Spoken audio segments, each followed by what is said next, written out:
The United States has renewed its call on Syrian President Bashar al-Assad to step down. State Department Spokeswoman Jen Psaki accused Damascus of unrelenting brutality in dealing with the Syrian people. She praised militants fighting Damascus and said it will not be possible to fully stabilize Syria as long as Assad is in power. Assad, who was re-elected last year, has only said Syrians have the right to determine the future of their country. Meanwhile, UN Chief Ban Ki-moon called on the UN Security Council to overcome divisions. Ban called for united international efforts to forge an inclusive Syrian-led political transition. His comments came after a group of 21 international aid agencies blasted the UN Security Council for failing to take action to improve the humanitarian situation in Syria. The Syrian government has been fighting militants and terrorists from various countries for the past 4 years. Well, to discuss that a bit further, we're now joined by Dr. Webster Tarpley, who is an author and historian, and he's joining us now on the line from Washington. Now, Dr. Tarpley, how do you feel about this statement coming out of the State Department? It seems more of the same failed policies. Well, you're certainly right. This unfortunate lady, Jen Psaki, is a kind of a laughingstock in the world, right? In some places she's hated. In other places, she's mocked and ridiculed. But she's now being moved behind the scenes. She's in her last weeks at the State Department, and she's going to go to the White House, where she will be the communications director, which means that she'll be kept in an office all day long, and she won't provide more embarrassment. Now, the statement that she's making, I think, is actually very dangerous, and I'd like to get to that. But first of all, let's look at these 21 different aid agencies. I call these people generally the humanitarian bombers. That is, they are NGOs. A lot of them have deep links to NATO intelligence agencies, be it the CIA or the MI6 or DGSE of France.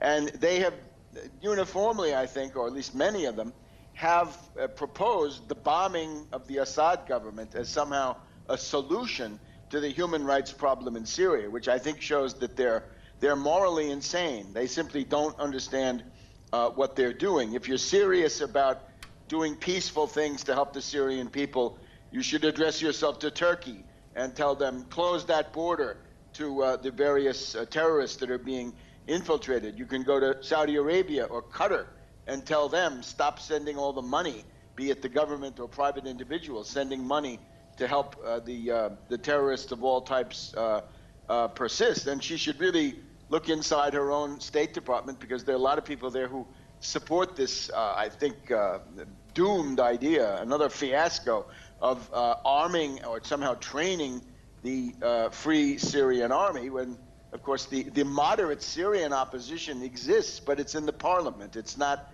out acting as terrorist rebels with guns. But now, a little bit behind this all, I would say the situation here in Washington is decidedly dangerous from this point of view. We have the Republicans that are crazy on everything. The Republicans are crazy on Ukraine, they're crazy on Syria, and they're crazy on Iran. Now, Obama is pretty crazy on Ukraine altogether, slightly less crazy on Syria, and slightly less crazy on Iran. So in that sense, you could say, even though Obama is an evil, he's the lesser evil. But then behind the scenes, we have the ISIS czar, General Allen. And we've had some hearings in the last couple of days. Yesterday was one on the so-called authorization to use military force. And the chairman of the Senate Foreign Relations Committee, Senator Corker, and General Dempsey, the head of the Joint Chiefs of Staff, are talking about intense maneuvers behind the scenes, effectively in the secret government, right, in the corridors of power, in order to get what they refer to as a no-fly zone over Aleppo, Syria. And they talk about this as something that Turkey has been demanding, and it will finally mean that the U.S. can then get the Turkish forces to do what Washington wants.